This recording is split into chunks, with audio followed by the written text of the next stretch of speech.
What's up, everyone? Welcome to Level 7. It is time for another episode of the Agents of Fandom podcast. I'm your host, TJ Zwarych. Potentially a little choppy today. I'm running on a hotspot. My internet stopped working a little while ago, but if I am, I got some wonderful gentlemen with me to cut me off, finish my thoughts, and carry you guys through a nice conversation here about Marvel Zombies, about a little Mandalorian and Grogu. Joining me, my good friend and co-host Damon Gray. How you doing? I'm ready to chop you off like a freshly bitten zombie if I ever need to, man. Do not worry about that. I'm ready to take you out if we need. What a guy. I certainly... We may have to do it already. in Marvel Zombies this week. I don't know, folks. Are we? And Damon is now the host. Checking something? I say we take him out. I just before we get introduced, everything was working fine until the second we went live, and it just zombie movie. Oh everything's fine until someone starts tweaking out a little bit. And the next thing you know, yeet. Sean knows. Sean's with us today. You know all about zombie movies, and you know whenever you start to see the first signs of it, you take them out. Yeah, it's true. You got it. You can't give them the benefit of the doubt in that kind of situation. You just got to take them out. It's sad sometimes, but it's very necessary. Mm-hmm. Get into that a little bit later. Richard, thank you for joining us. Now it's more just me and Sean. Well, thank you guys so much for having me. I feel bad for TJ. TJ's doing his thing. He's gonna help us out from behind the scenes, but I'm glad to be here. We got a lot to talk about, and we're gonna have some fun. We will have some fun. Before we get into everything, we have a new trailer. We have a new show to talk about. Before we get into any of that, what you watching, guys? What you reading? What you listening to? What you doing with their lives? Sean, we'll start with you. So I've been watching some TV. Oh. All right. Alien Earth just ended, which I adored quite a bit. But now I have High Potential that's dropping weekly. It's a great show. If you have not watched it, super fun. Then Only Murders in the Building is back. That's happening. So I'm watching that. I know TJ has a review up. I think he's seen the whole thing. So if you haven't, go read that. I'll still plug you, TJ, even though you're not here. You're welcome. From the great beyond. And then I watched The Paper, the new Office kind of reboot series. Pretty good.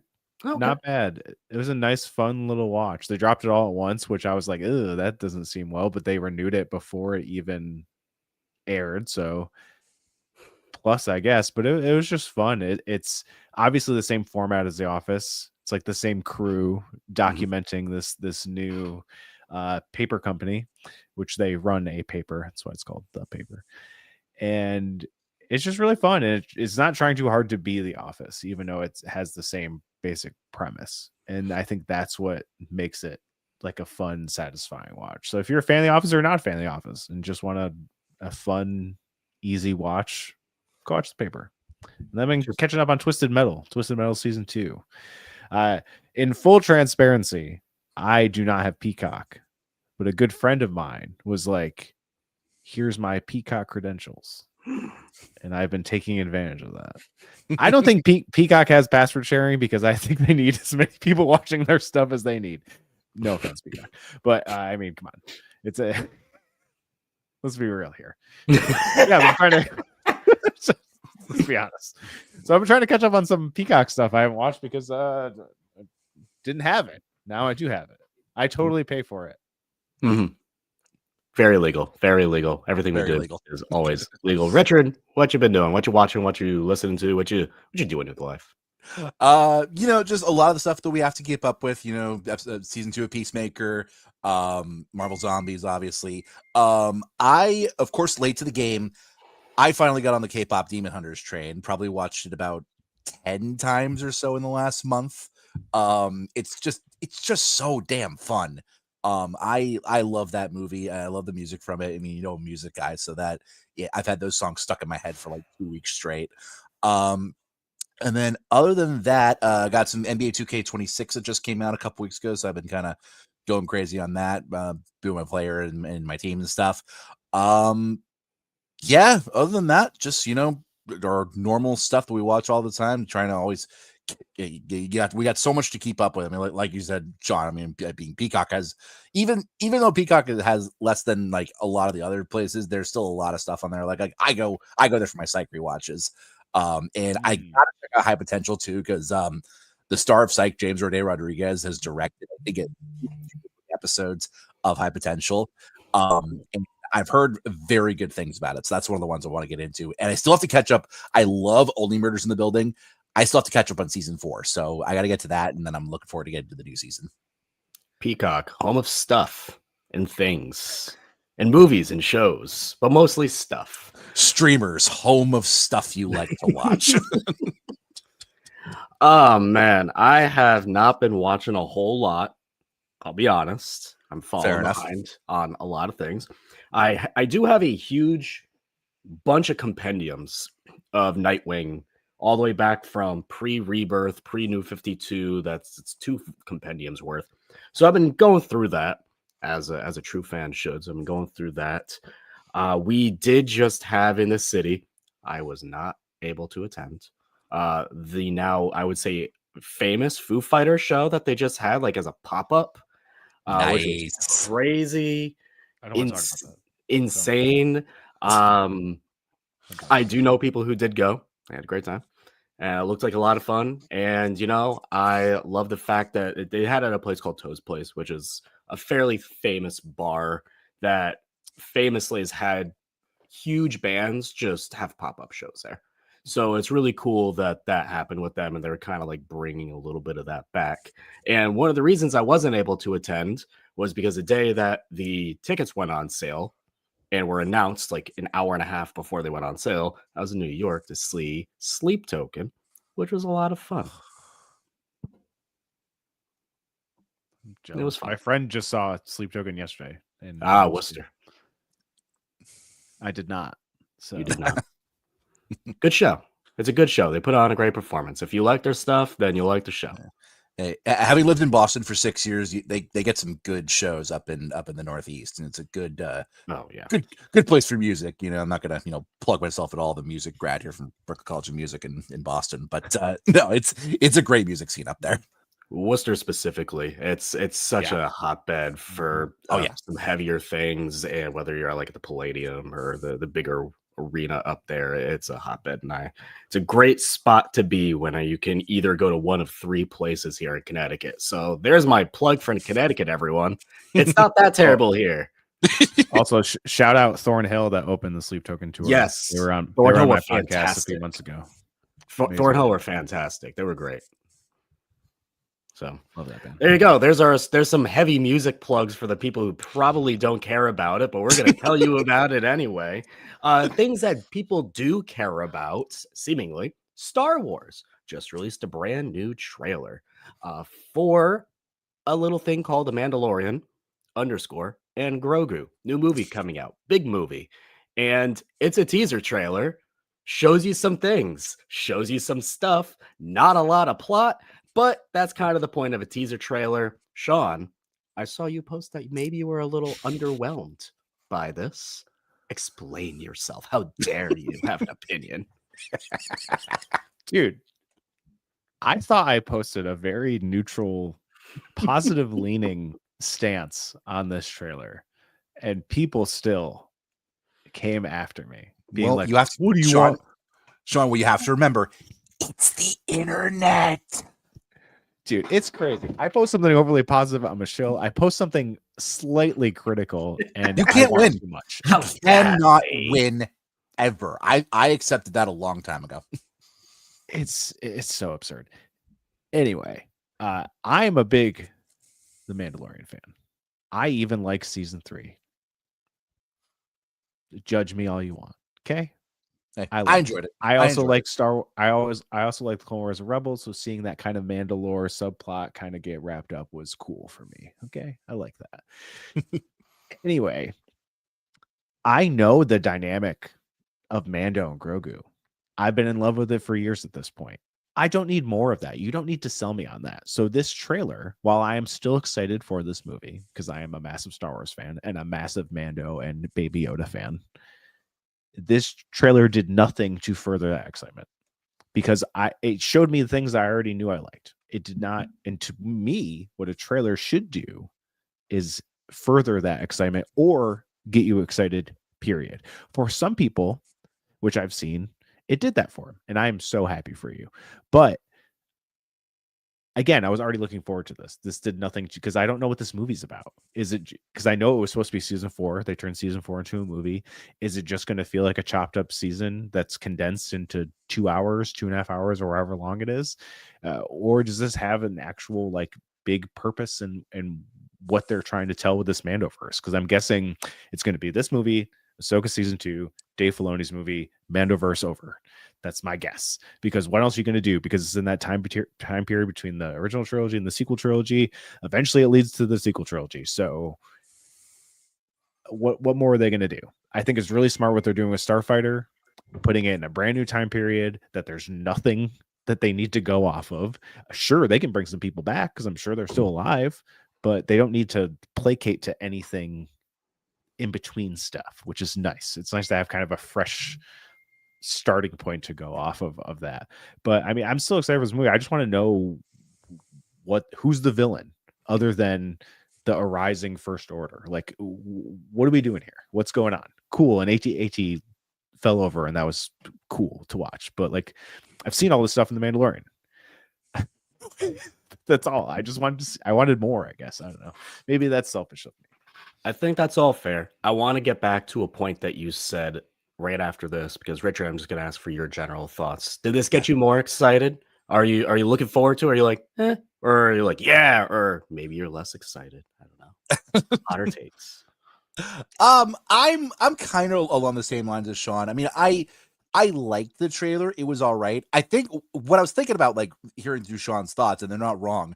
I think this trailer was made for people who really aren't as into the Mandalorian as people like the three of us are. Like, I think if you've never watched a second of the Mandoverse, which I mean, yes, there are still people who haven't. I know we live in our own little bubble, where we've seen everything, but I think for the people who haven't really gotten into the Mandalorian, I think it was a good tease for like what the Mando Grogu vibe is like. But like Sean said, I mean, it didn't really give us anything revolutionary. Like I wrote an article on Jeremy Allen White being in this movie, and he plays Rhoda the Hutt, who was in the trailer for like half a second. Dinky. And I'm very excited. I am very excited to see Bruce Springsteen / Carmi Brazzado as a Hutt. And that should be fun. But I want to know, like Sean said, what this movie is about. Like, why are Mando and Grogu back? What are they doing? How are the Hutts involved? Like, there's some cool ideas I think that we know about that are going to be in this movie.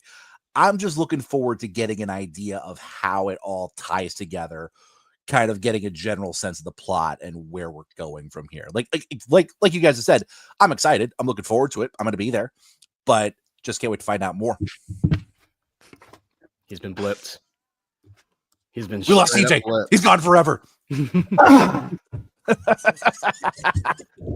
I'm back. And he's back. I got bit. The zombies got me. They chopped my arm off before it got to the rest of my bloodstream. I'm back. We're all good. Zombie arm is flopping on the ground, but it didn't hit the rest of the infection didn't get to my central nervous system, so we are fine. So you just have an asleep arm right now. Yeah, it's just on the ground. It's gone. It's chopped off. It's flopping about on its own. Silly internet company, but we gave him a call. We got it fixed, and all is well. And by silly Sweet. Internet company, I mean silly TJ forgetting to pay his internet bill. But it's now been paid, and it was on an auto pay on an expired credit card. And so I didn't realize that it wasn't getting paid. I Why is feel my internet that. not working? And so we're going to blame the internet company for me being an idiot. And thankfully, we got the internet back. But It's never complicated. It's almost never complicated with these guys. Like, just at least it's fixed. All good to go. Welcome back, buddy. We're general thoughts, right? General thoughts on the Mandalorian trailer, and I'll pop in for mine. I actually have like the opposite thought of you, Rich, where I feel like as like for hardcore people who are like, it's a teaser trailer, right? We weren't going to get much, but for hardcore people who are going to like, who are big Mando fans, big Star Wars fans, who are going to be there day one anyway, I kind of feel like this gave the, hey, Mandalorian's back kind of feeling and not much else. But I don't know for those that aren't going to be there day one, if it gave them a reason to be. You know, like I feel like the people who are, you know, maybe they think Grogu's a little cute. They think Grogu's a little cutie. They've caught some of the Mandalorian. They've watched some of the Star Wars movies, but they wanted a reason to bring them back. This trailer did not give, you know, the feel that former Star Wars movies gave when we got their first trailer, things like that, right? But at the same time, this is something we've already seen 3 seasons for. And so I'm kind of, it didn't really do much for me, but I was already going to be there anyways. And so it still gave me that like, oh, we're back. That's kind of the feeling I got. It was a good reminder that they're still around and that they still have a lot more stories to tell. Yeah. And so that brings me to my next question. Do we think, based on, and Carlo was saying in chat, he wanted a reason to leave his house to watch this. He didn't get that. I do think that it's a teaser trailer. And so we're not necessarily supposed to get that yet. You know, like it's the very first piece of marketing. They didn't want to give anything away. They only maybe have not everything fully rendered and ready to go yet. So they gave us what is. I do think the next one will kind of be that trailer that will be trying to get you out of the house. But my next question, and Damon, I'll throw it to you first. Thank you for doing a wonderful job of holding things down for me. Do you want, one, do you think it, which do you think and which do you want? Will this be a contained Mandalorian season 4, Mando and Grogu going on some adventures, but in the form of a movie? If you've seen Mandalorian, great. You don't need to have seen anything else. It won't connect to anything else. It's just a fun little adventure for 2 hours. Or is this going to be a connective piece? You guys talked about who the villain is going to be. Or will this be a connective piece to Heir to the Empire, Ahsoka season 2, the greater story that they're telling for how this will lead in, how the First Order comes to be? I think this has to be self-contained. First of all, I'm actually like, I kind of like the fact that the teaser trailer didn't tell me anything about the plot or anything. Kind of like that, just because we go into so many movies and I'm like, well, now I know what the movie's going to be about. And this one's just kind of like, all right, it's going to be a Mandalorian show, but on the big screen. And I'm like, all right, cool. That's kind of like all I needed. Did it get me more excited? No, but that's fine. I am under the impression, just personally, I think this is going to be extraordinarily self-contained. I think this is going to be just like an adventure between the two of them. And if it connects to anything, it'll be like one little scene where like maybe Zeb shows up and a post-credit scene, which is not a Star Wars thing. He's in it. He's on the trailer. Yeah. But it's like, but that's why like it will be like a little thing. It won't be like a huge part of the story to connect with things. It'll be a little thing because it has to be self-contained, because I fear the lesson that they've learned. When I mean that, I just mean like general, like now franchise companies have learned to have like TV shows and movies and stuff, and they try to connect it all. The lesson I fear they've learned is we have to make things as simple as possible, as isolated as possible in order to tell your grand story. So I do not see them being like, oh, this is going to be a huge piece, because then you're alienating a huge general audience who has not seen 3 seasons of The Mandalorian and a spin-off show with Book of Boba Fett and another show after that with Ahsoka, right? You're going to alienate that huge crowd. Now, Star Wars people are probably going to be like, I'm there regardless. But okay, well, Ezra's cool. I like Ezra. You like Ezra. That's fine. Whatever. We got an Ezra hater here. But like it's fine. also I like just think Ezra. it's gonna be very isolated. It's gonna be a very independently told story, and it's gonna be cute. As much as I would love for things to connect for just like my own personal things, because this is the exact zone of Star Wars that I love so much, the Rebel stories, right?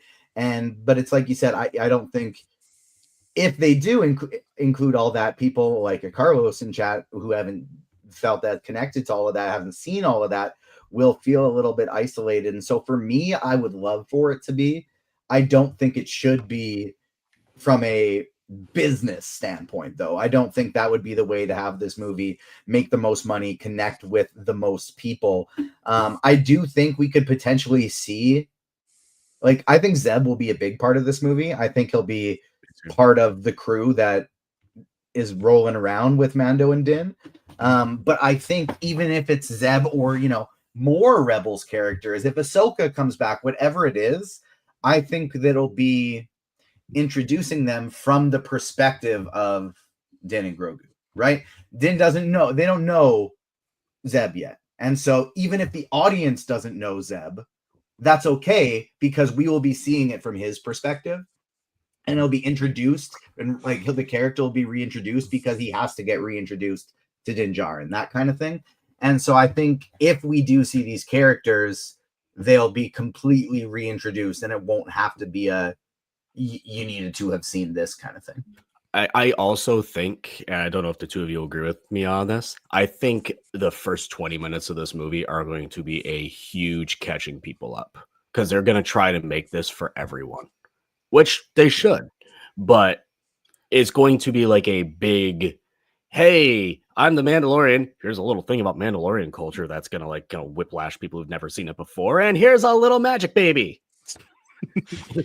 I think it'll be very much like, was it Force Awakens that immediately starts with like the Poe chase scene, and he's like, it's action right off the hop? Yeah, Yes. the First Order invasion of that Yeah.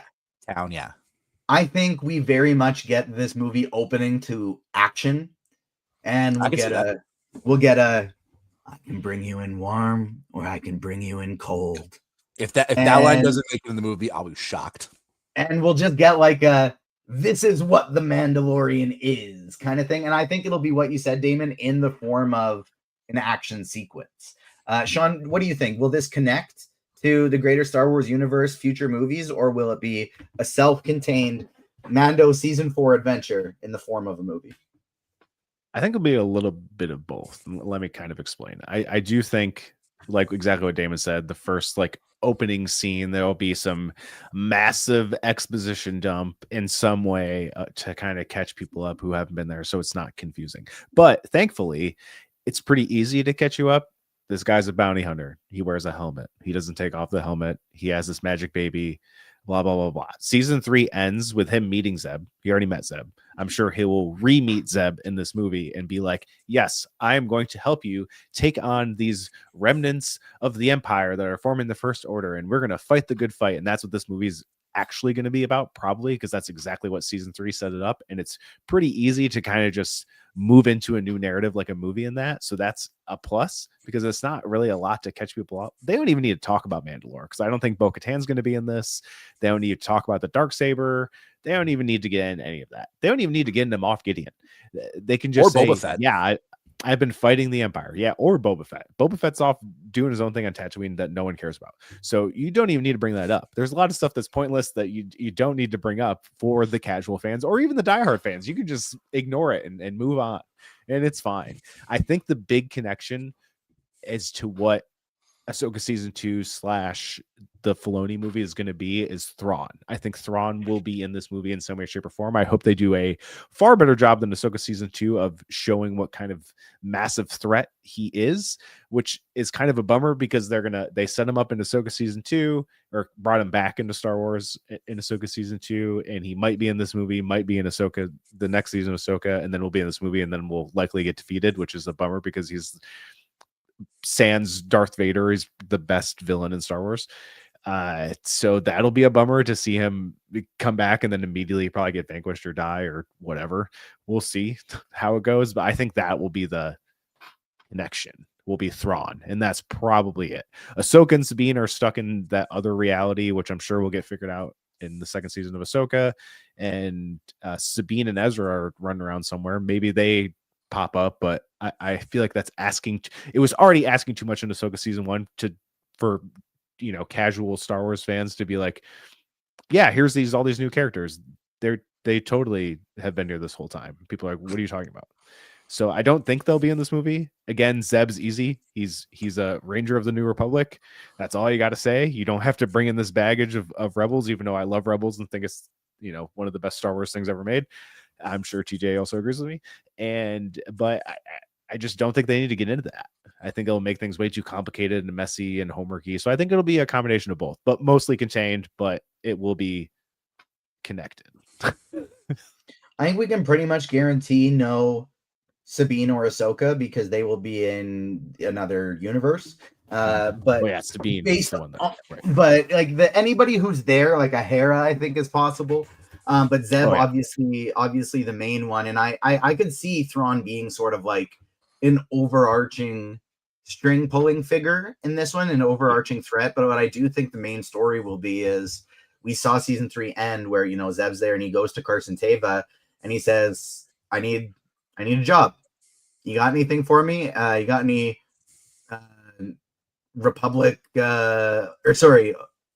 Empire remnant warlords that I can take out? And he's like, yeah, we can figure something out. I feel like that'll probably just be the main plot. What do you think, Rich? Are we just going to see essentially like here's a new big bad introduced and Mando and Grogu got to take him down with some shenanigans on the way? Yeah, that's kind of where I'm leaning towards. Like, I'm sure there's going to be some kind of connection to the greater universe, like you guys were saying with Ahsoka season 2 coming up and everything.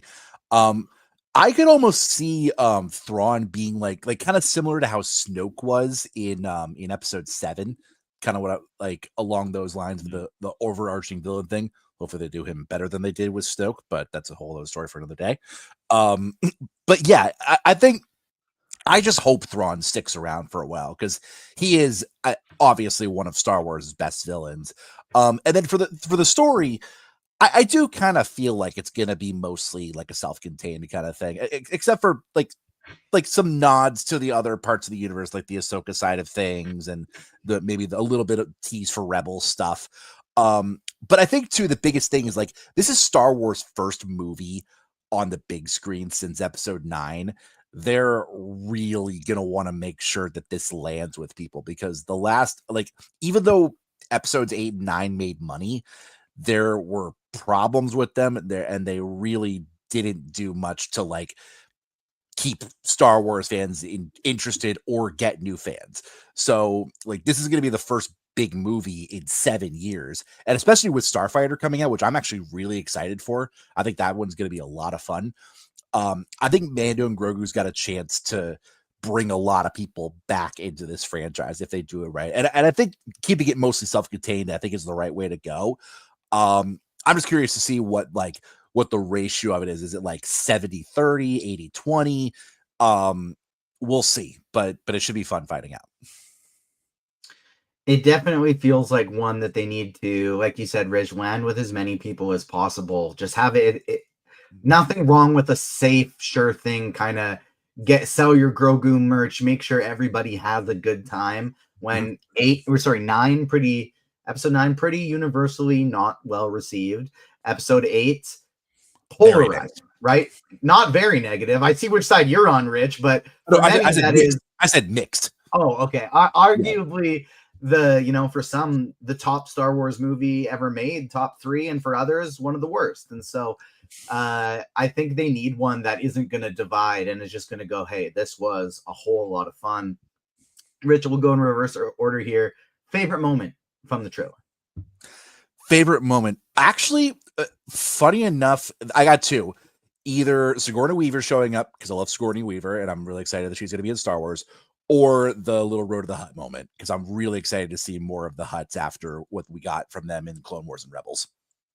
Sean Better Muscles Rhoda in The Mandalorian and Grogu, or Jeremy Allen White Allen in White. Iron Claw. Oh, dude, the Hut for sure. He's ripped. He's swole. Yeah, he's jacked as hell.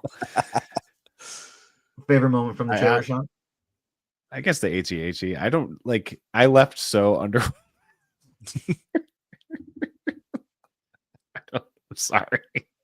I was just like, yeah, I already like this stuff. Cool, more of it. I don't know. Cool. Damon, how about you? I don't know what to say. Like, I just had to go through my mind. I'm like, what even happened in that trailer? I remember I was trying to think of like what stood out, and I was like, nothing. yeah, a little swimming puppet. Hell yeah. Let's go with that. Let's go with little Grogu swimming. My last point I just want to say on this is like just to emphasize on how much this has to land. In 2018, 2019, we can agree, like a major franchise could have sneezed and made like $500 million. Yeah, 2019 was ridiculous. Right, like literally sneezed, and it would just be there. This is an era now where we've had $1 billion movie so far in 2025, and it's the damn Lilo and Stitch live action remake, right? So that's the environment that we're going into in 2026 in the theaters. So that's the I hate to be like, oh, $1 billion and all that stuff. It's a standard. It's just if it lands with the audience and people like it, I think that is the biggest possible win Star Wars needs, is just for the general audience to really just be back in on it, because we haven't had a movie since episode 9, and it's just been TV shows, which have been polarizing. Some liked, some very much disliked. And just to get like a win for Star Wars in the theaters is the most important thing. Just piggybacking real quick off Damon's point, if they could have the kind of success that Thunderbolt and Fantastic Four mostly did for Marvel and what Superman did for DC, I think that would be, at least critically, I think that would be a great way to go back to theaters. Like you said, it's probably not going to make $1 billion, because, like you said, $1 billion movies are rare in this day and age. But I think if it can pull a decent amount of money and just be a hit with fans, I think they'll get back on the right track, and then they can go even further with Starfighter. 500 million in positive buzz. 500 million in positive buzz, I think, does the job. Totally. It only costs 166 million production. That's cheap. Yeah, it did have a crazy low production budget, right? That's cheap. It makes half $1 billion. That's a win, yeah, for sure. Yeah. And this is one where truly, like, I have absolutely no idea how it'll perform, because on the one hand, even though I'm very happy with Star Wars, where Star Wars is at right now, the only thing I didn't really like was how Mando season 3 concluded. Basically everything other than that I've been enjoying. And so I'm happy with where it is. But for the general public, I'd say interest in Star Wars is probably at an all-time low, just because it's not as coveted as it once was. Like, it's not this thing that, like, oh my gosh, it's back, it's finally back. Like, it's always around now. And so with that being the case, like, I just think it's lost a little bit of its luster with the general public. But having said that, I think there's something to be said for Grogu being a Stitch-like figure. It's a cute little puppet / CGI thing, depending on what he's doing at the moment, that everybody loves and everybody thinks it's adorable, and it'll bring kids in. That's the biggest thing, is it's going to bring kids into the theater. And when there's a movie that families can take their kids to, like a Lilo and Stitch, those have seemed to be the ones recently that have made the most money at the box office. And so I am very interested to see how this one does, because I don't really usually care that much about box office, but I think this is going to be one that I'm very interested to track, because that Grogu factor, the Stitch factor, I think is going to play a really, really big role in the box office for this movie. My favorite part, good shot, baby. I love the bad baby from references. What are those little aliens called again? Anzellans, I think. The Anzellans, yes, thank you. I love the Anzellans. I think they're hilarious, and so great idea to include that in the trailer. Movie's gonna be directed by Favreau, written by Favreau and Filoni. I'm looking forward to this one. Let me know your thoughts. Let us know at Agents Fandom on TikTok and Twitter, Agents of Fandom everywhere else. And if you're only tuning in for the Star Wars portion of the show, make sure you hit the like button and subscribe, hit the notification bell before you get out of here so you don't miss out on our future content. We got Peacemaker and Gen V coming later this week, and we got the Comic Corner every Thursday. So make sure you hit the like button for us, and you stay tuned, because now we're talking some Marvel zombies. Even if you haven't seen the first 4 episodes yet, you don't have to quite part ways with us just quite yet. We won't go spoiler warning yet. We will stick in the spoiler-free tier and go general thoughts. Damon, what did you think about 4 episodes of Marvel Zombies? I think the show rips. I think it's a lot of fun. I think if you're kind of like waiting for that big Marvel event, like this is borderline an Avengers level project. And I just said that in a post this morning. I was like, this like genuinely kind of feels like an Avengers level project because of how many characters they just agreed to let be in this thing. And it's so much fun because of that. I will say it is not without its flaws. There are some continuity gaps that I'm really going to have to sit down and try to make sense. And we've been saying no prize this thing because there's a couple of them where I'm like, we'll get into that in the spoiler section. There's a part of me that wishes this was just straight up a movie, because I think it would be extraordinarily rewatchable rather than, okay, I have to sit down and like keep playing 4 episodes, because they just kind of like each go into each other. I think episode wise, it works great as a TV series. I just wish it was a movie because of rewatchability. Fun. To piggyback on that point specifically, I want to double down on it, because the reason this isn't a movie was because of the inclusion of Spider-Man, right? Spider-Man can't be in movies not done by Sony. He can only be in the TV shows, and they wanted to use Spider-Man, so they made it a TV show. They barely used him. He didn't need to be there. As much as I love Spider-Man, he's my favorite character. I would have rather this been a movie without him, because he was very underutilized. Yes, we can get into that aspect a little bit later, but I think for the TVMA factor, they leaned heavily like, this is TVMA. Gore wise, I think there's times where I'm like, yeah, that was a pretty righteous kill. That was gnarly. That was cool. Tone wise, throughout the show, a little more PG-13. In terms of like tone, story, and stuff, but like they were like, "Hey, we have a TVMA on the gore. Let's have some good ones." So that's fun. I think it was solid. I don't know if we're gonna I'll give a grading on it at the very, very end, but I really enjoyed it. I think my biggest thing that I wished I could have made it like 1/2 a thing higher is I reached out to Sean immediately when that trailer dropped, and I was like, "Oh my god, they put like a Baby Metal Poppy song in this thing. I'm gonna go crazy." I wish it had some needle drops.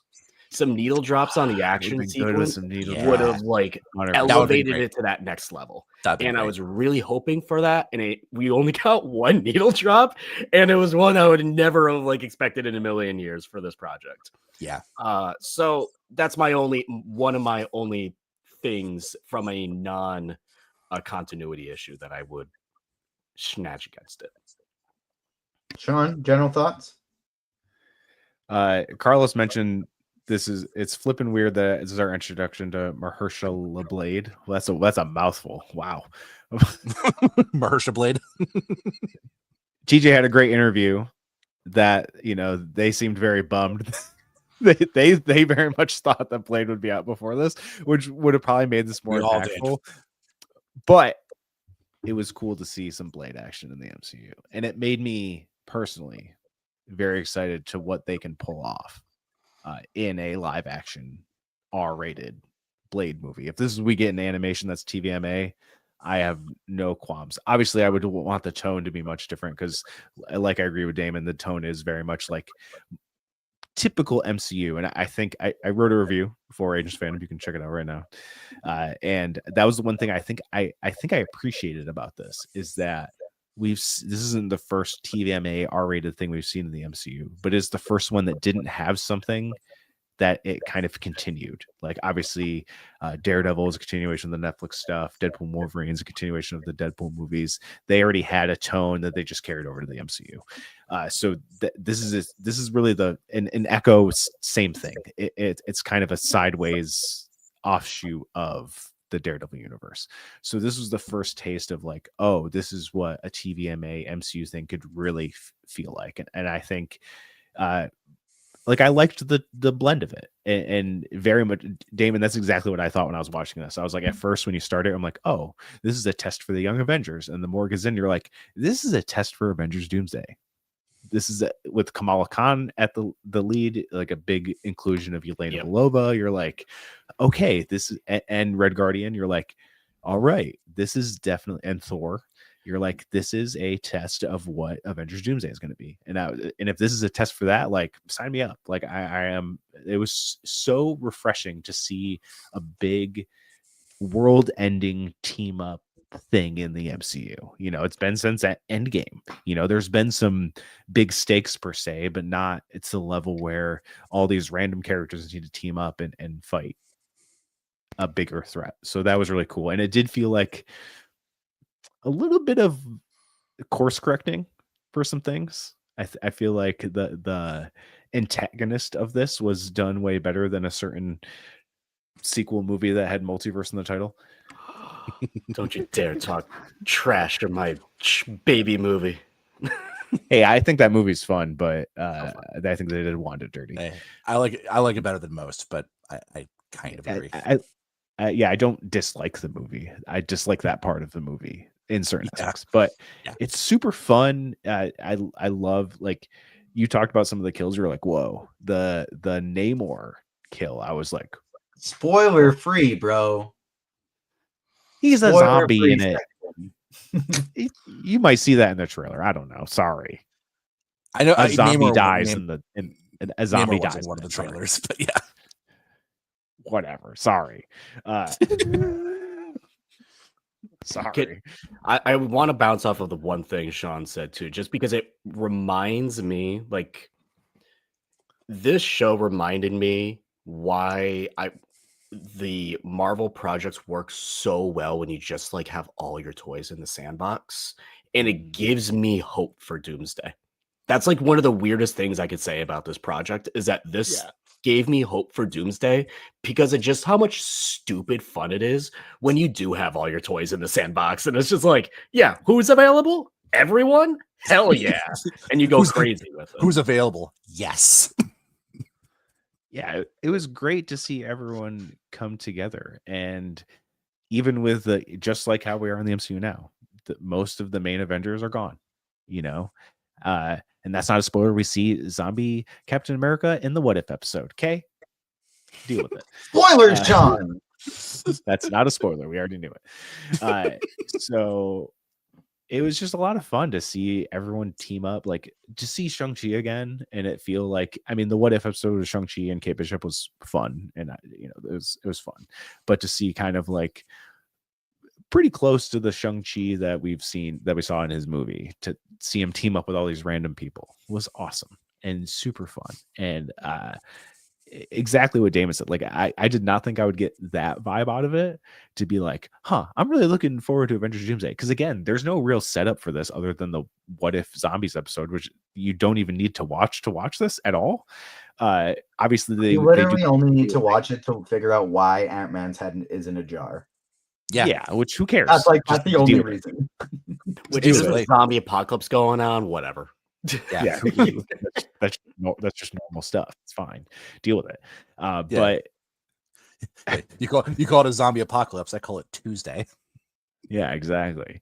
So it was the perfect thing to be just like a Doomsday, where they're like, there's no setup for Avengers Doomsday, whatever.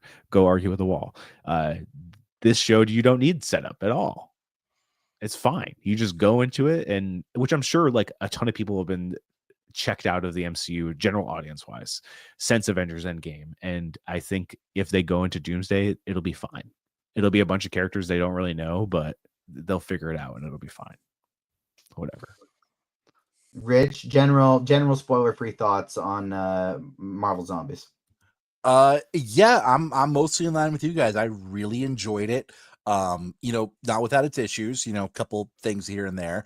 All I'm gonna say is Iman Vellani needs to be in as much MCU content as possible, because she, by far and away, my favorite part of this show and one of my favorite parts of the MCU, just killed it as Kamala again, and her voice acting, she did a great job just reminding us why we love her character so much. No, this did a great job. There was a lot of great R-rated stuff. The gore, the scary, spooky stuff was done really well. And I will say the MCU has done a really good job so far with R-rated content, and TVMA rated content, which I'm so glad they're finally going down that route. And yeah, like you guys have said, it's a very isolated project. You don't need to know a lot going in. Just there's a zombie apocalypse in the MCU. I thought the characters were done really well. There was some fun stories, and it's funny. I didn't actually think about this while I was watching, but hear you guys mention the Doomsday thing. I'm actually really agreeing with you guys that I think we're going to be fine on the Doomsday front. Like, just because thinking back on the past Avengers movies, outside of, I think, some complaints with Ultron, like from a story perspective, and we don't really need to go into that, the Avengers movies have all been really big hits. Like, because you get these interactions with these characters that you don't expect and that you've never seen before. And I think with Doomsday coming up with all these new characters and all the legacy people, that's going to drive people to the theater, I think, no matter what. And a lot of it is because some of these characters that are in Marvel Zombies, like the Shang-Chi's and the Red Guardians, Yelena Volova, like all of them were fantastic. And of course, shout out to the people who are coming back from the movies to voice these characters too. But no, I very much enjoyed this show. And based on where we end, I hope we get a season 2, because I think they could go a lot of places if they get a season 2.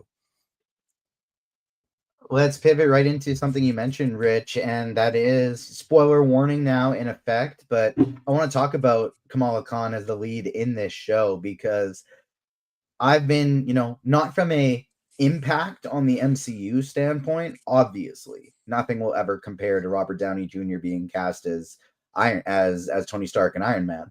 But from a pure ability to embody the character standpoint, I think Iman Vellani is on par with the Robert Downey Jr. as Tony Stark casting. She's just perfect. She's literal perfection in that role. She is Kamala Khan, and she's been one of my favorite new additions to the MCU, and I love. I've said that for years, basically since the day she started as Kamala. She is on my Mount Rushmore of comic book movie castings, right there with RDJ as Iron Man and Ryan Reynolds as Deadpool. She is perfect. I just have to say that, because I've been saying that for years. Damon, what do you think about the decision to utilize her as the main character, as the primary antagonist for this story? I thought that was interesting, and I wasn't expecting it. I was expecting Mahershala Blade to be the main character, honestly. But because she is the main character, it's a huge tonal shift in what I was expecting the show to be, because I was expecting it to be a little darker, a little grittier, and not so much a little lighthearted, a little Mad Maxy like craziness going on. But I thought it worked really well, because you're able to blend like the lighthearted humor and like the hope and optimism that Kamala just is, with like this world that's quite literally broken and dusted and craziness going on with the zombie apocalypse. So I thought the decision was really interesting. I think it worked pretty well. And again, like Iman is perfect as Kamala Khan. Like, you could not have casted that character better. Couldn't agree more. Sean, how about you? What were your thoughts on picking Kamala Khan as the lead for this?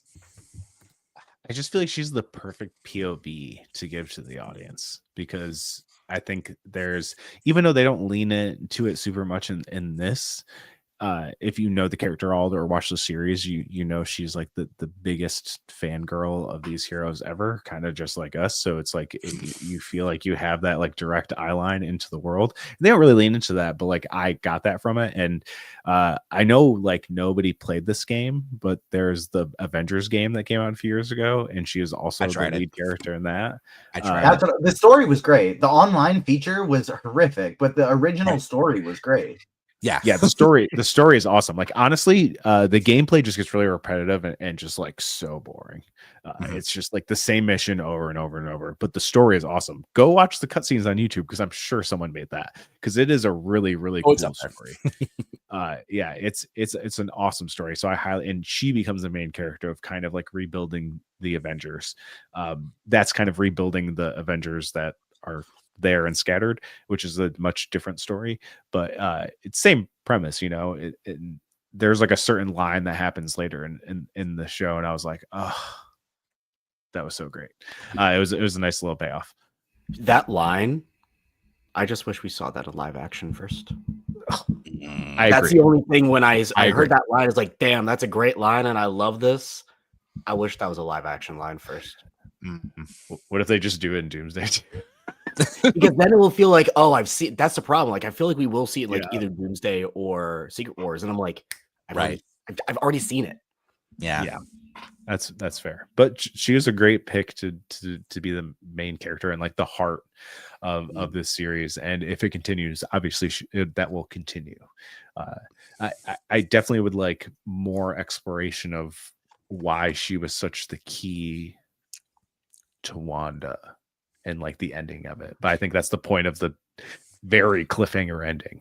If we don't get a season 2, I will be so bummed, because we'll never get the answer to this story. They're not going to continue with this on in anything. I think the only thing that might happen is when we get to Battle World, there is like in the Hickman run, I believe there's like a whole section where it's like Venom's down there and there's a bunch of zombies, and I can see like a bunch of zombies showing up just randomly, not even as like a tie-in, but more of kind of just like an inclusion and nod. I don't think they're going to happen in Secret Wars. Like there's a few nods that are just kind of like iconic moments in the final few issues, and that's one of them.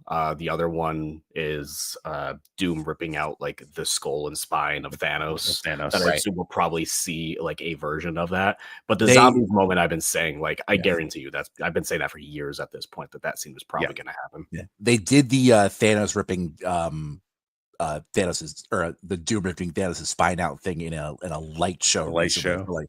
For Doomsday production for promotion. That's gonna be like the opening scene of Doomsday or something. Like probably, that was like a few weeks ago. I would be shocked if that moment isn't in one of those movies. Also, they need to do Black Panther finding the Infinity Gauntlet and wearing it.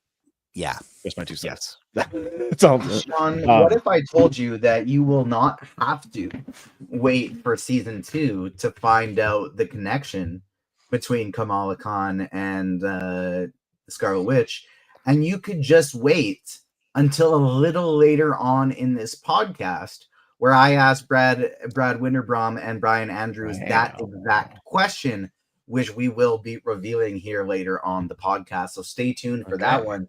Before we get there, I do want to talk about what everyone's favorite character pairings and dynamics were, because for me and Damon, I think we're going to have the same answer.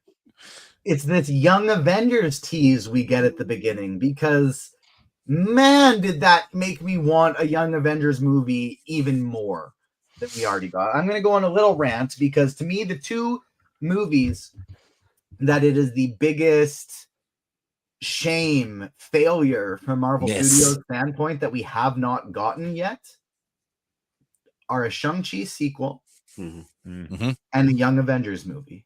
And I'm not even necessarily mad that we haven't gotten a Young Avengers movie yet, because in my mind, if I was planning this, if I was writing this, I would have Avengers Doomsday with Doom kicking everybody's ass.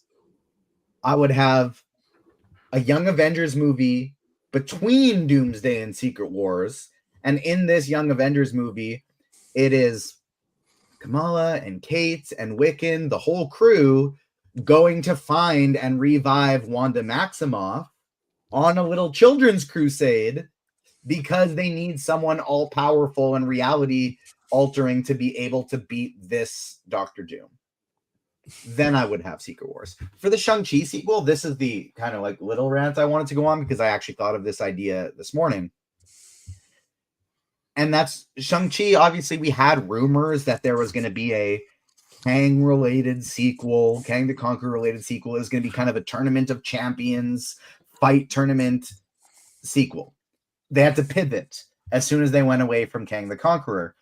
I think what they should have done is done a Mojo movie with Shang-Chi. Like Shang-Chi 2 is Mojo as the villain, and he has to go to Mojo World and fight in that style of tournament.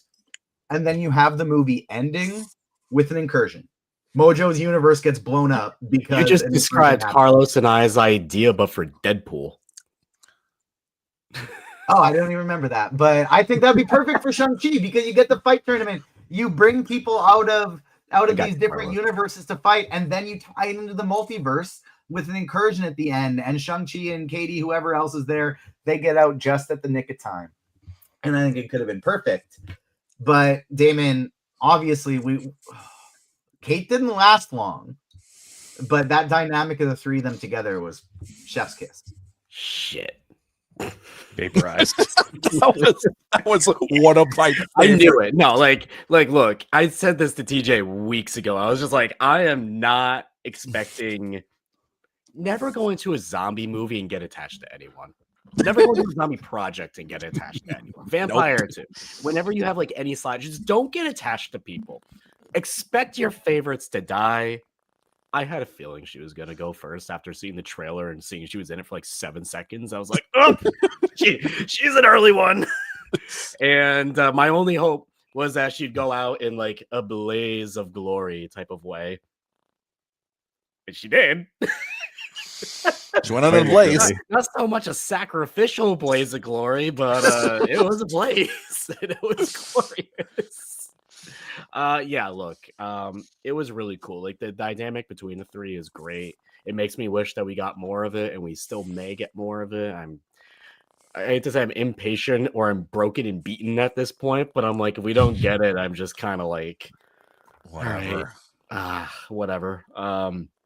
But it shows what could have been, and like the little moments between the three, I really enjoyed. Undoubtedly, my number one as well. Sean, what are your top like either dynamics between two characters, or it can just be in addition to the series as well?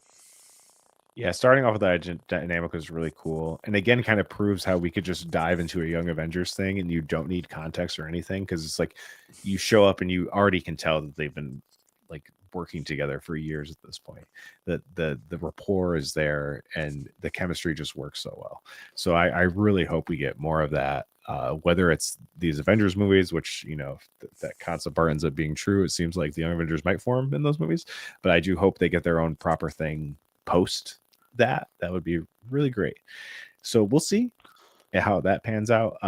Surprisingly, one of my favorite dynamics was Jimmy Woo and Death Dealer. They were great. They were so funny. I love how they brought back the same voice actor for Death Dealer. That's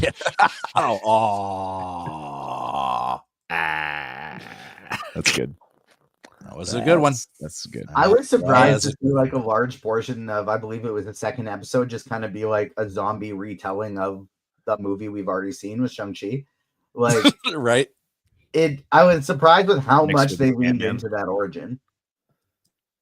Yeah. I don't know. It was fine.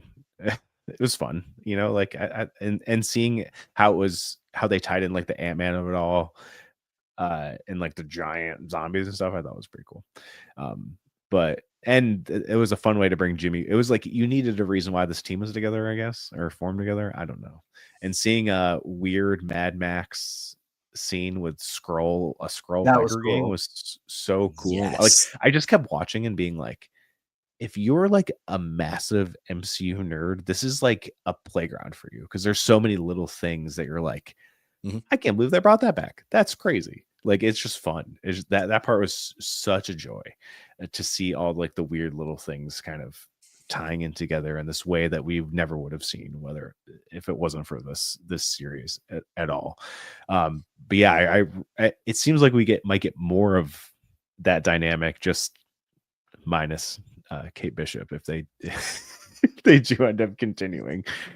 Sorry. And that was another thing I really liked, is that like no one was safe. Like no one, like anyone was up for grabs, and it's really easy to do when it's an alternate reality. You can just kill off anyone and it doesn't matter. And that's why I was like, damn, no one is safe. They can just take out anyone. It doesn't matter. Okay, cool.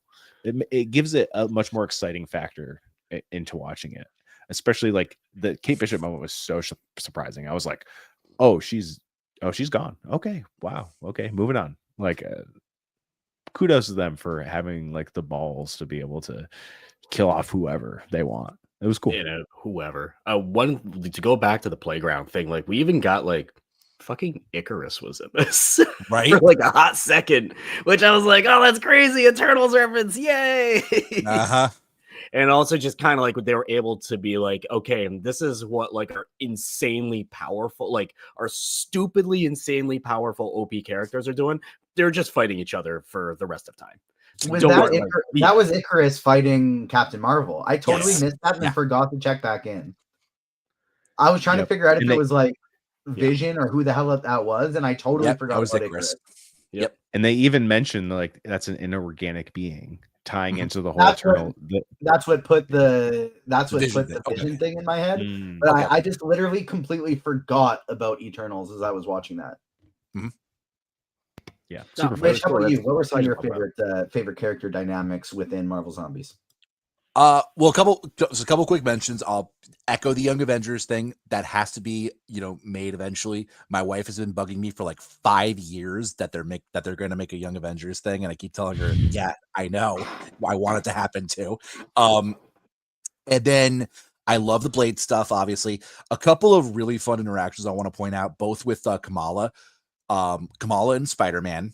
I cannot wait to see that brought to life in a movie, because I think her and Tom Holland are gonna be just perfect together. Like you guys have said, there is nobody on this planet who could play Miss Marvel better than Iman Vellani. And I also want to shout her out too for being one of the nicest celebrities I've ever met too. I got to meet her in San Antonio last year, take a picture, and she is just the sweetest person alive. So just so glad to have her as part of the Marvel universe. And then I love her interaction with Shang-Chi too, especially in that last episode when everything's gone to shit and when they're like about to go to the final battle, everything, like when she just glomps him for that hug after their little chat. I love that. It feels like he's a big brother to her or something. And it just gets me so excited for all of these characters that like we know are going to be in Doomsday and like that we know are still around in the MCU. Like everybody wants to say like, that we miss all the old characters from the Infinity Saga. People don't realize we have some great, incredible characters that we've gotten out of the Multiverse Saga, the Miss Marvels of the world, so the Shang-Chi's, the Red Guardians, Yelena Belova. I mean, Yelena really wasn't in this a lot, and she still stole the show a couple of times. Yeah, so that was great. And then one last quick thing I want to shout out to about Haley Steinfeld. There's a moment where she was looking at something and she said, "What the hell?" And it just instantly clicked that it reminded me of when that she plays Gwen Stacy too, because she said the exact same thing as as Spider-Man 2099 was going to throw her back into her world in Across the Spider-Verse. So just shout out Haley Steinfeld for being a great voice actress and being a great Marvel personality. And I just can't wait to see more of this. I really thought it was an exciting story from start to finish, and then finish threw me off a little bit. Now we'll get more to, I don't want to spend my time in our, kind of plot holes and story issues and story thought segment. I don't want to spend too much time talking about the end, because we're going to talk about the end as its own thing. And so Damon, I'll throw it to you, because I know this doesn't have to be story issues. This can be, favorite aspects of the story to talk about as well. But Damon, I'll throw it to you first, because I know you have something specific. For continuity issues? Mm-hmm. Or just thoughts on the story in general, but like continuity issue section as well. I thought the story was fun. I really liked the story. The continuity stuff is where I'm like, where this takes place in the Marvel timeline is essentially like right before Infinity War, obviously. So if like you watch the first episode of What If, it's like right when Thanos and his whole little minions of the Black Order like go on and like invade Earth, and Thanos turns into a zombie after he comes on Earth. Because the huge portion of this is that somehow, I'm not going to ask questions, somehow they have some links with the Nova Corps. Okay, the Pims do. Sure. Pims have some connection with the Nova Corps. They're trying to get a signal up to them. And that's been the entire story driven. My entire thing when I'm watching this was, well, they're going to put a signal up to them. They ain't getting a signal back because they all dead. And then the final episode, they finally get up there. They actually get up there, and the Nova Corps there. And I'm like, you all should be dead. Thanos has the Power Stone. The planet's gone. So I don't know how they are there. I'm going to have to look, I don't like to complain on this. I like to make up no prizes to make it make sense, which is why I have an entire thing that I won't get into about time travel in the MCU. But I'm going to have to really dig deep and be like, okay, maybe there's some stragglers out there, but I don't know. They should all be dead. The planet's gone. The Nova Corps is dead. And the whole point of Nova is he's the last of the Nova Corps. So it's okay. But the story is cool. I liked it. Maybe that ties into the potential Nova project they were developing where there's did you notice a comic book behind Brad Winterbaum when you're interviewing him? No, Nova. It was Nova. I noticed that when I was watching. I was like, Nova's right there. And he asked him about Nova. I was like, that's funny. Yeah, I planned that because I'm a really good interviewer. Yeah, so look, maybe there are some stragglers of the Nova Corps out there. Maybe at least a few dozen who are still in those magical spaceship thingies. So, sure. Rich, how about you? What were your thoughts on the story? Did you have any continuity issues like that? I didn't notice that, admittedly, when I was watching, but as soon as Damon brought it up, I was like, oh yeah, they bring up Infinity War that he blew up that whole planet to get the Power Stone. So why are they there? That does make sense. I didn't notice it. Carl, if you had to have, because everything is the same in this universe, except Earth got bitten by zombies. Exactly. Everything from before that. Yeah. Yeah. And he had the Power Stone. So that's that's the biggest indicator. If he didn't have it, you could say, well, he just didn't go there yet. But he already had the Power Stone, which we get the line laid out for us right in Infinity War. But Rich, what were your thoughts on the story? Yeah, I thought it was perfectly fine. I mean, I didn't really see a ton of continuity stuff. I mean, obviously there's a couple bits here and there, but I thought it was a really fun story. I mean, it spun off perfectly from where we left things off at the end of the zombies episode of What If. There were some fun nods to that. And it was kind of crazy seeing what happened to Bruce. I was thinking by the end of that episode, because they really, I mean, they do set it up pretty fine, because he's on the ship with them, with Black Panther and Spider-Man when they go to Wakanda at the end of the What If episode. But then seeing what happens to him in this series is just next level, because he just turns uber super crazy powerful. But no, I enjoyed it. It was a fun story. I love the dynamics between the characters. Obviously, it was a fun way to spin off into this new universe. It works great as a spin off because, like you guys said, you only need to know a little bit about the MCU, and you can just expect that a lot of characters are going to die. So it works out great. Sean, what about your thoughts?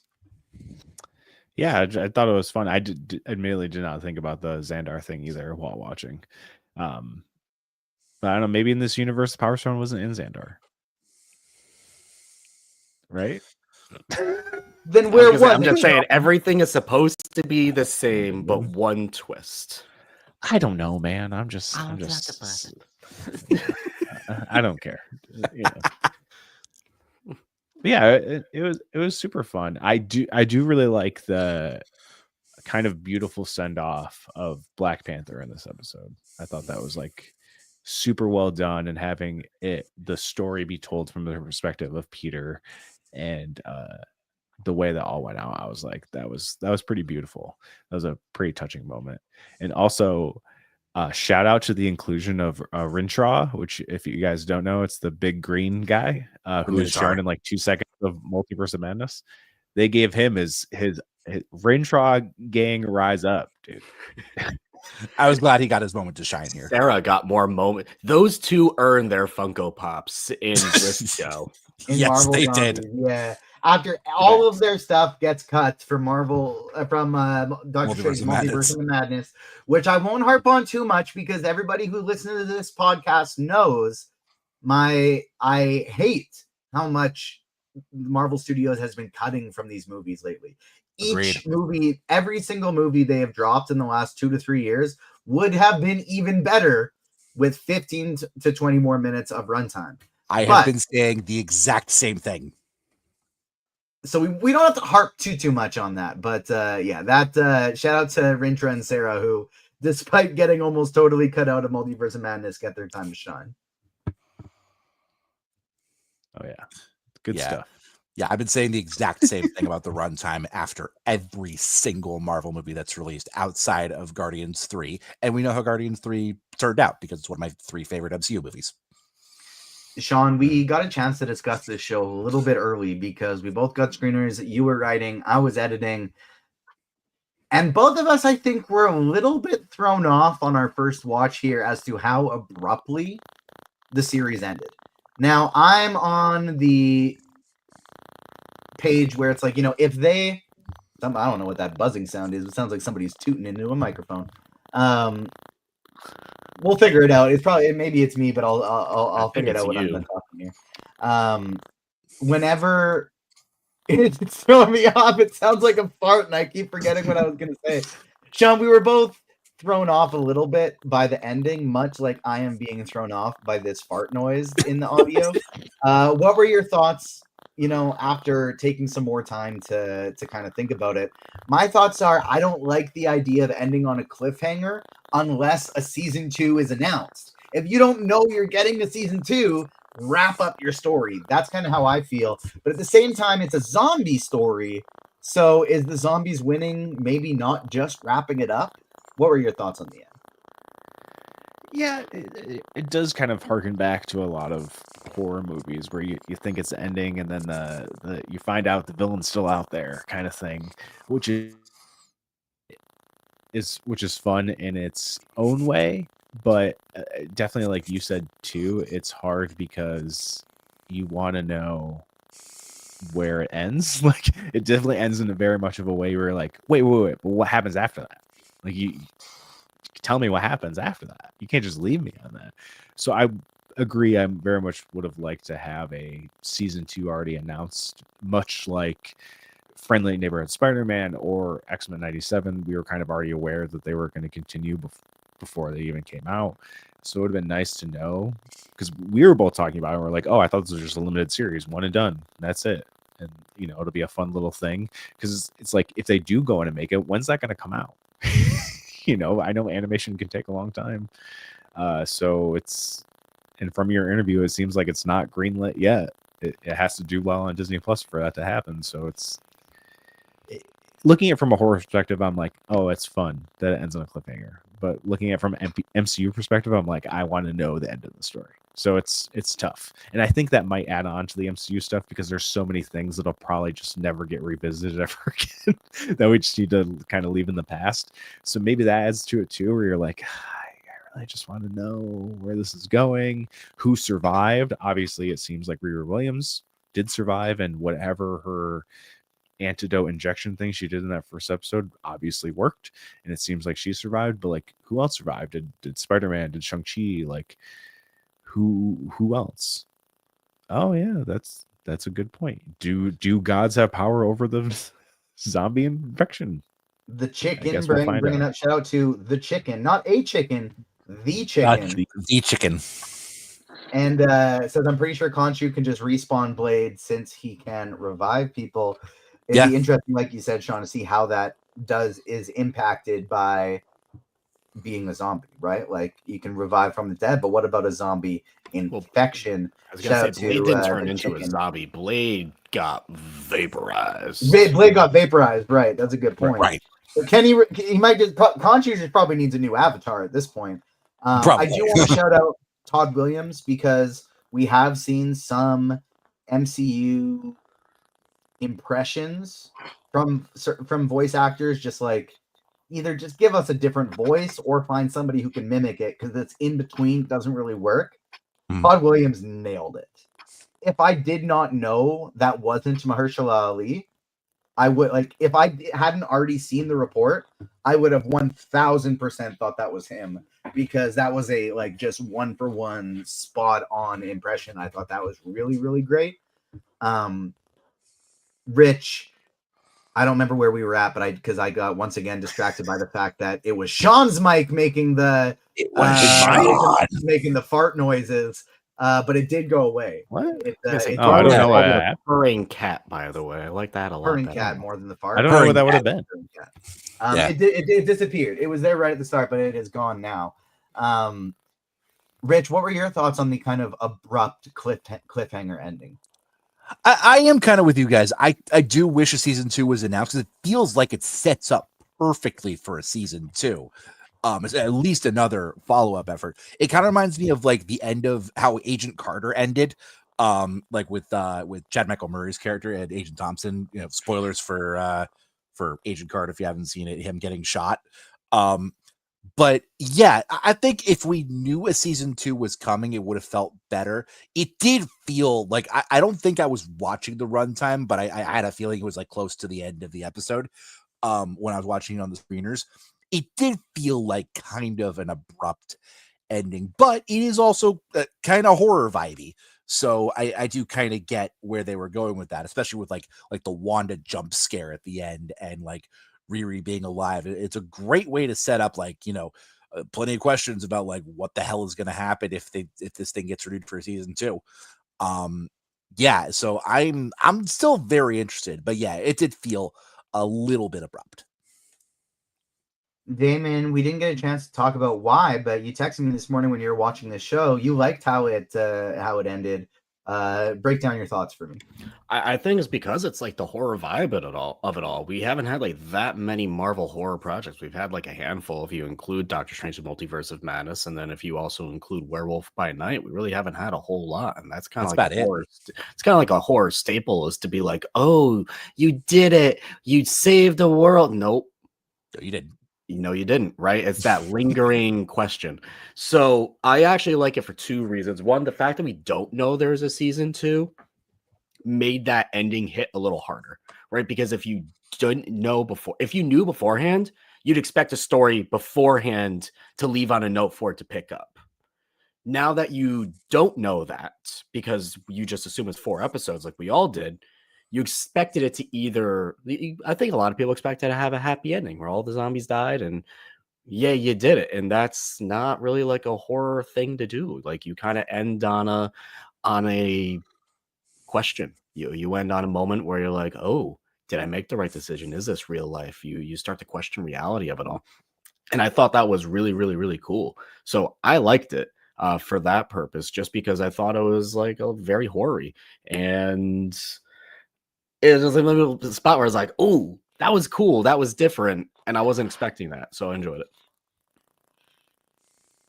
I think the part that I didn't like was wasn't that they didn't win. Like I didn't need them to beat all the zombies and have it be a happy ending, but it just kind of felt like we were missing a final act, or even just like 10 more minutes, with how abrupt it ended. With, I guess that is leaving the question, like you asked, of what is real and what's not, is kind of the question that it left with us. We see Riri fighting back in the middle of it. I don't felt like Kamala fully succumbed to whatever zombie Wanda was selling, and then it just faded out. And so it just kind of seemed to me like I didn't need a happy resolution. I just needed a bit more resolution. Whereas I feel like I would have liked resolution, then leave me with a question of like, wait, was this resolution even real? I like something like that, as opposed to ending before we get there. Is that not what they did? I just wanted to see a little bit more to what actually was happening. I feel like that's what they did. I feel like they did end it, and like you thought you got to a spot where it was like, oh, Wanda was right. She was able to fix the world, and in reality, we all knew this was going to be the case, where she was just going to put up that mask, not just for her, but for everyone. She had the full power of not just the Infinity Gauntlets, but also the Infinity Gauntlet, yeah, the Infinity Bruce, the Infinity Hulk, and also Kamala's Bangles. Yeah. So like she had all this power to essentially make the world whatever her image is, even if that's not the reality of what it is. And we saw that Multiverse of Madness, where she had this gorgeous, beautiful apple orchard, and then Strange called it out, and she was like, "Yeah, you're right," and it just turned into what it really was, which was a completely dead field, a dead apple orchard. So I thought it was like really cool that they did it that way. I liked it. If they don't continue the story, I'm fine with it. Let me say that much. I'm fine with it. Do you think we get zombie Wanda Maximoff with the bangle on going to fight Doctor Doom in Secret Wars? That'd be cool. That would be nuts. That'd be cool, but I don't think so. No, because if we see Wanda again, if we see a Wanda again, only a Wanda, it'll be like a version of Wanda we will see for going forward. It will not be like a zombie Wanda that we'll see going forward. It will be like a rejuvenated, newer, younger, not younger, but like a rejuvenated, like refreshed. I was trying to think of a word, redeemed Wanda that we would see going forward. I thought the ending was a little bit abrupt and confusing. I didn't understand what the connection was between Kamala's bangle and Wanda and why she would need it. What's up, Damon? Before we get into that, I just wanted to say before we brush by and talk about the end, the art style in that final scene was fucking incredible. I thought, like, I know there's a lot of complaints about like that what if animation style. I think it showcased what it can be in that final episode with the Infinity Hulk and like all the kills and stuff. Like the colors and everything were incredible. That like they actually sold me on that art style in the final episode. That's the why visuals 10 out of 10. No complaints.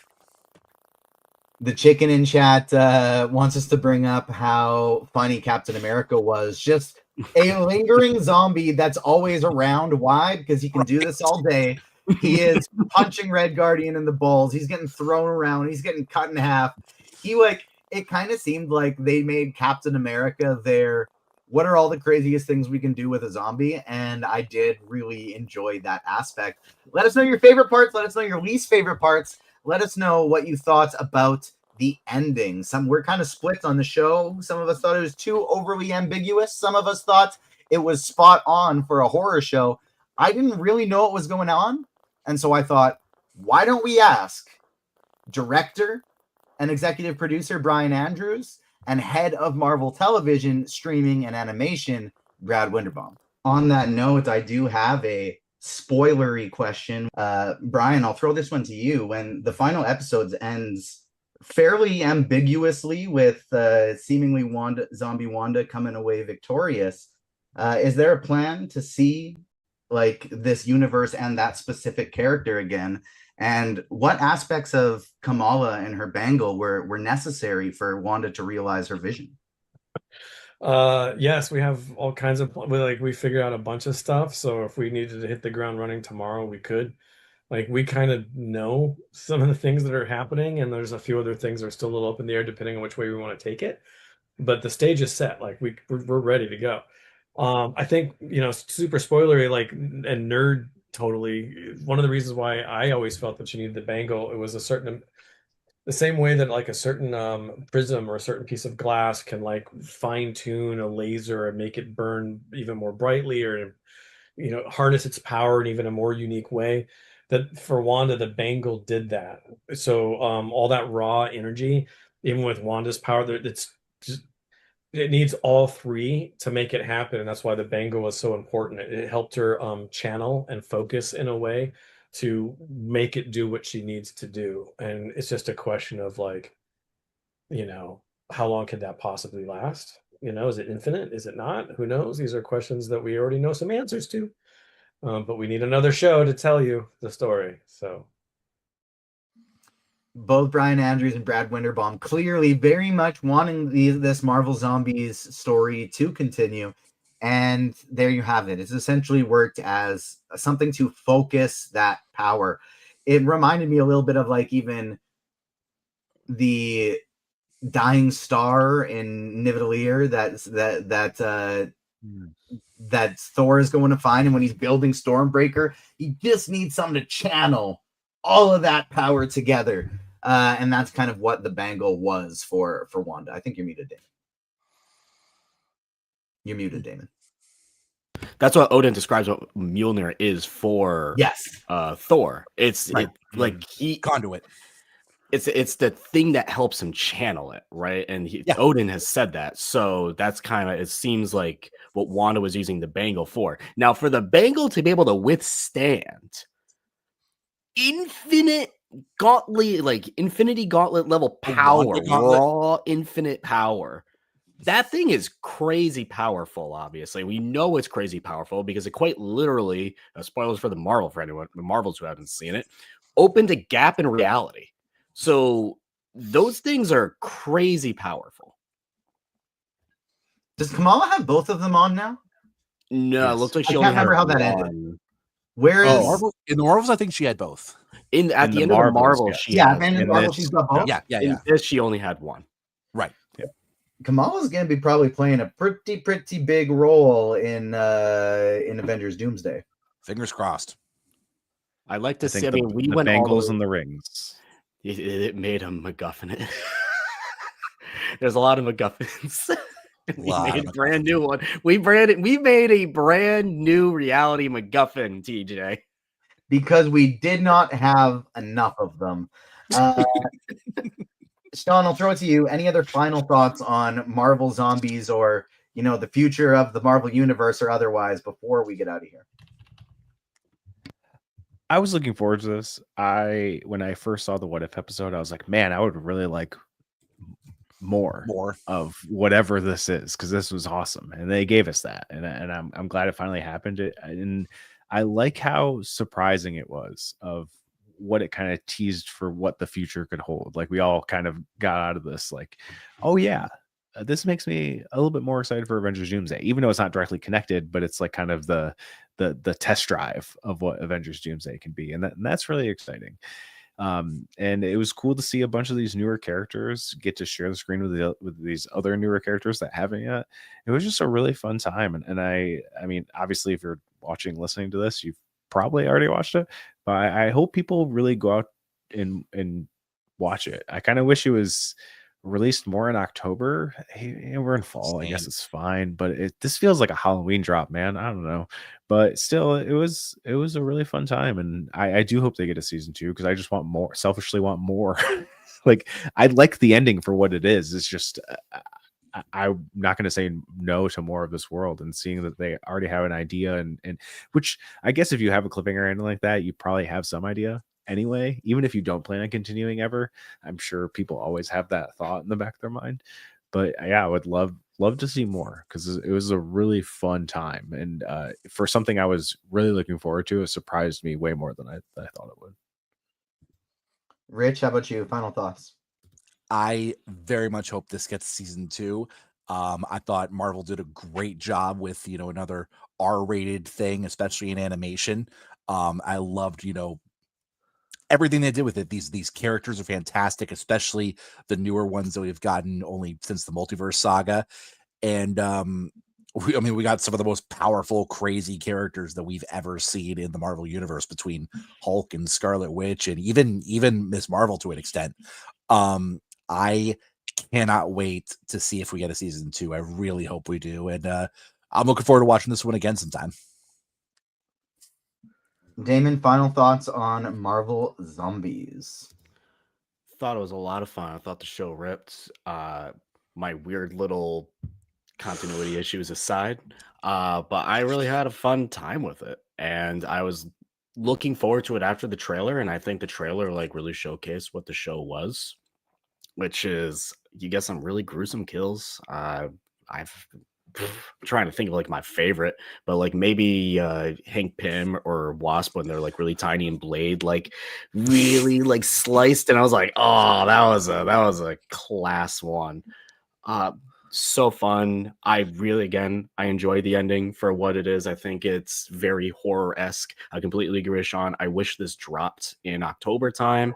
I don't understand why it didn't, because I don't know what's coming out on Disney Plus next month. So that's kind of like bizarre that it's not, unless they have something secret up their sleeves, which they probably don't. But I wish they did, like a Werewolf by Night episode 2 or something. I don't know. I think that would be really cool. I would love that.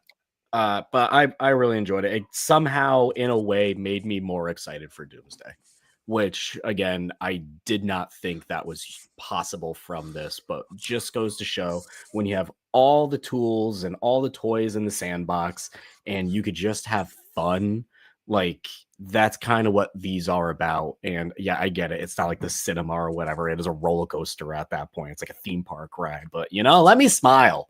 We have fun with this, and I think that's okay too. My one last wish one last wish I wish they did was, instead of Kay saying shit, I wish they gave her the one F-bomb. Oh, that would have been great. You could have had as many F-bombs as you wanted, I think. TVMA, exactly. I don't think they did any. They didn't do any, no. So I wish they gave her that one right there, because that would have made me laugh. Like, that would have been the shit was good, but I wish they dropped the F-bomb there with her, because that would just been like had Spider-Man drop the F-bomb. Oh my god.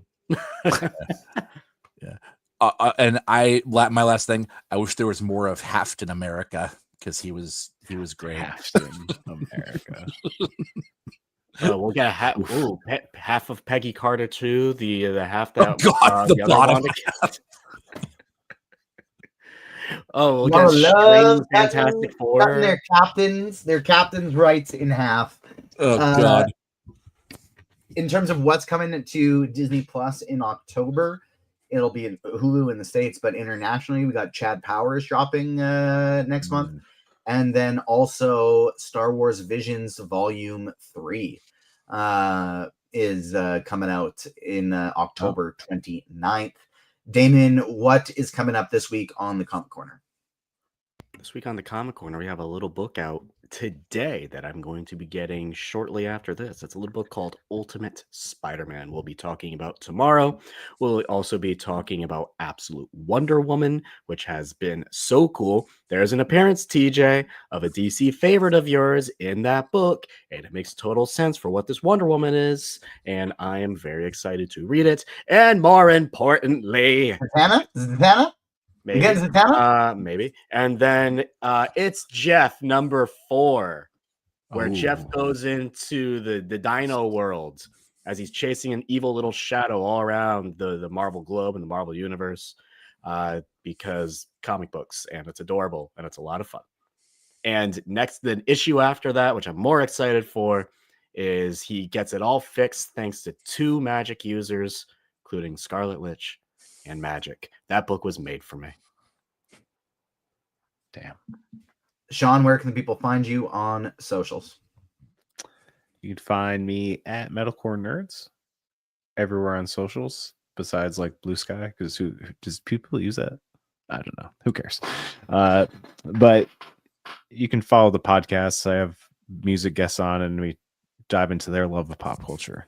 Just recently had the singer or the guitar player of Dance Gavin Dance, have the guitar player of Have Mercy next week, and then I'm about to go record with the singer of Foxy Shazam, who, if you don't know, that's the intro for Peacemaker. So that's gonna be a fun time. I'm gonna dive deep into the kind of process of them getting the song on the show, what that's been like for them as a band, everything like that. So if you want like a very backstage look on how this stuff affects fans in their real life career, that'll be one to check out.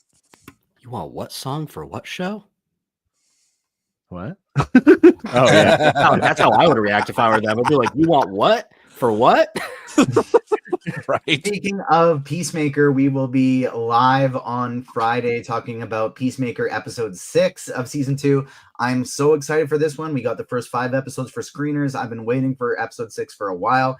So Same. noon Eastern on Friday, we'll be talking about Peacemaker. Then we'll be talking about Gen V Season 2, Episode 4 as well. So stay tuned for that.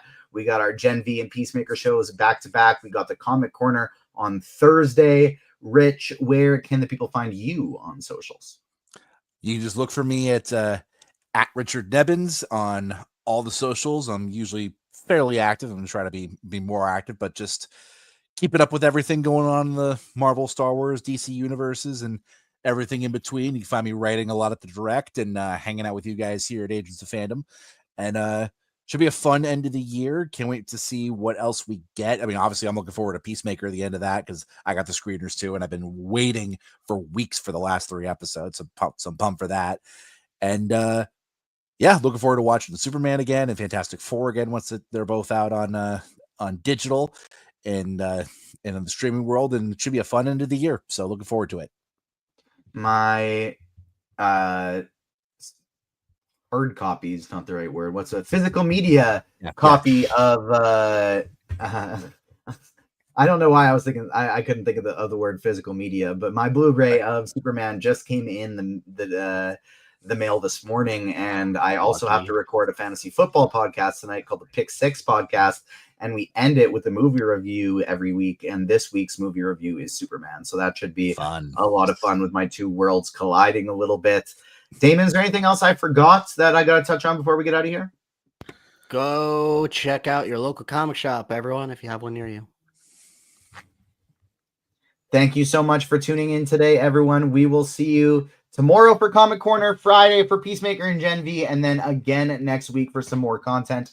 Thank you so much for tuning in. On behalf of myself, Damon, Rich, and Sean, we will see you next time. Peace.